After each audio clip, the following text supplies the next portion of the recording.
Bom dia, crianças. Meus amores, agora vamos de correção, tá certo? Vamos pegando lá o nosso livrinho de história, na página 185, para iniciarmos a correção. Então, vamos lá. Na primeira questão, nós temos: observe os desenhos e substitua-os pelas palavras adequadas. Os portugueses trouxeram para o Brasil, né? Coloquem com letrinha maiúscula B, porque é o nome do nosso país, bois e vacas que ajudaram no desenvolvimento dos engenhos de cana-de-açúcar, tá certo? Então, confira. Na segunda, organize as letras e descubra de que forma era feito o pagamento dos vaqueiros, né, gente? Era em forma de pastilha. Vocês lembram que a cada 4 bezerros que nasciam, um iria ficar para o vaqueiro, tá certo? Para a pessoa que cuidava da fazenda, tá certo? O fazendeiro era o dono, ele não cuidava. Quem cuidava era o vaqueiro. A pessoa que trabalhava para ele, era a forma de pagamento, era essa aí, a partilha. Então, escreva o que era feito com o couro depois de retirado do boi. O que era feito? Era limpo e colocado para secar. Não era, gente? Se vocês tiverem acrescentado, colocado que depois daí é que ele ia, depois que ele era limpo, colocado para secar, ele iria ser o quê?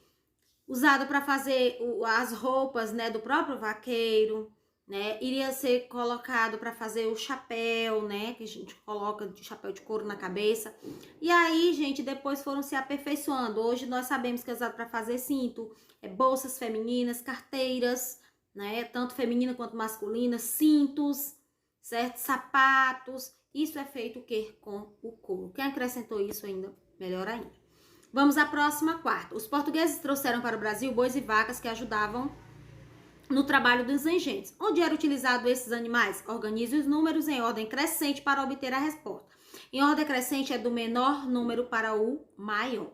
Então, irá ficar a frase: os animais moíam a cana. Nós sabemos que eles que botavam aquela força para girar, para fazer a moagem da cana.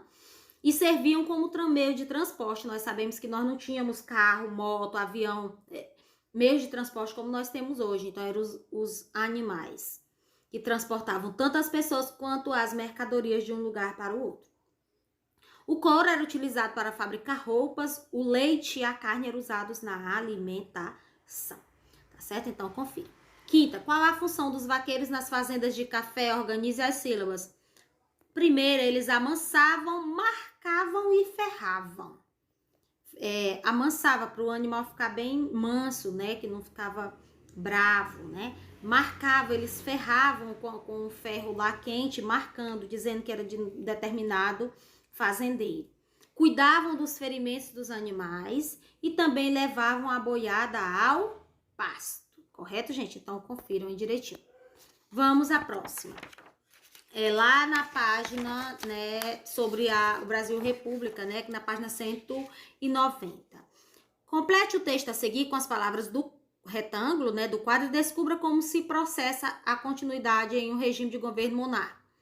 Na monarquia, o trono passa de pai para filho, né, como a tia falou, lá na nossa videoaula. Então, quando o rei sai, seu herdeiro, né, o filho ou a filha primogênita, por direito de hierarquia, assume o trono.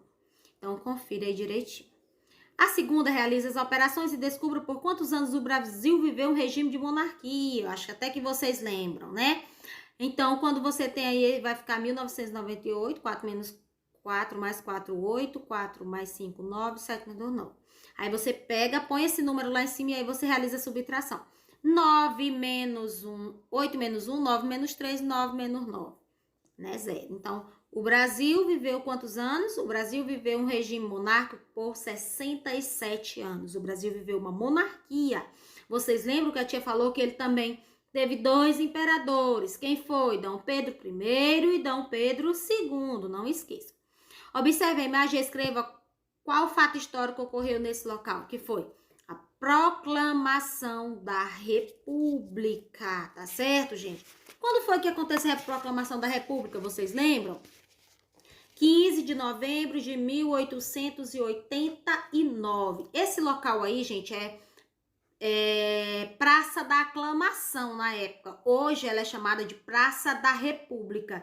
Isso no Rio de Janeiro, né? Como você tá vendo aí o nomezinho aí abaixo. Então, vamos lá, próxima. A quarta questão diz: quem proclamou a República? Marque corretamente. Quem foi, gente? Marechal Deodoro da Fonseca. Ele também foi o primeiro presidente do Brasil, Marechal Deodoro da Fonseca. O segundo presidente, Floriano Peixoto, não esqueça. Marque um X na alternativa em que indica a data da proclamação da República, quando foi? 15 de novembro de 1889. A sexta, sublinhe a frase onde se descreve corretamente o que aconteceu com os membros da família imperial após a proclamação da República. O que foi? Eles foram o que, gente? Expulsos do país. Sublinhar, passar um traço embaixo de toda a frase. A sétima, leia a pergunta e marque a resposta certa. O que significa Carta Magna? Lembram?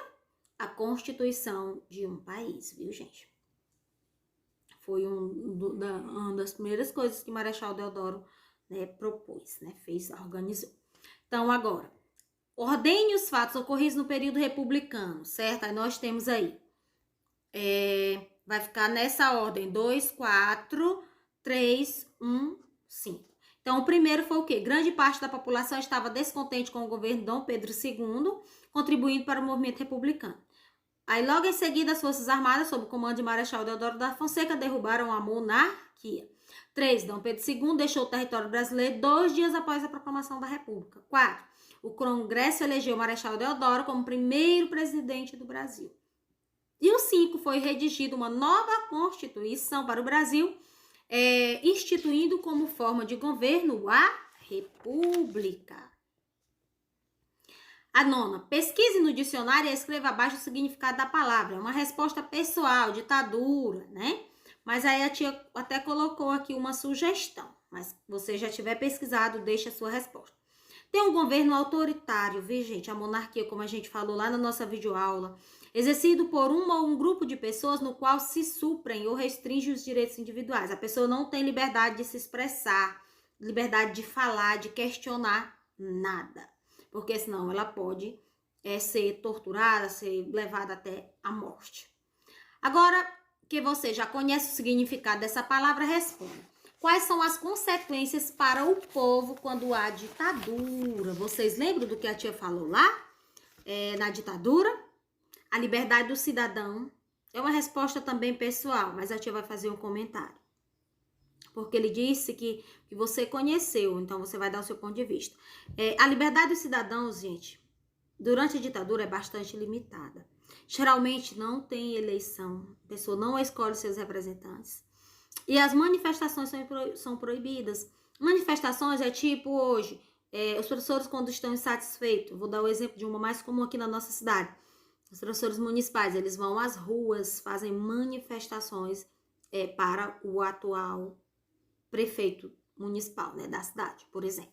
E as ditaduras, elas são violentas, como a tia acabou de dizer, elas perseguem as pessoas e forçam o exílio.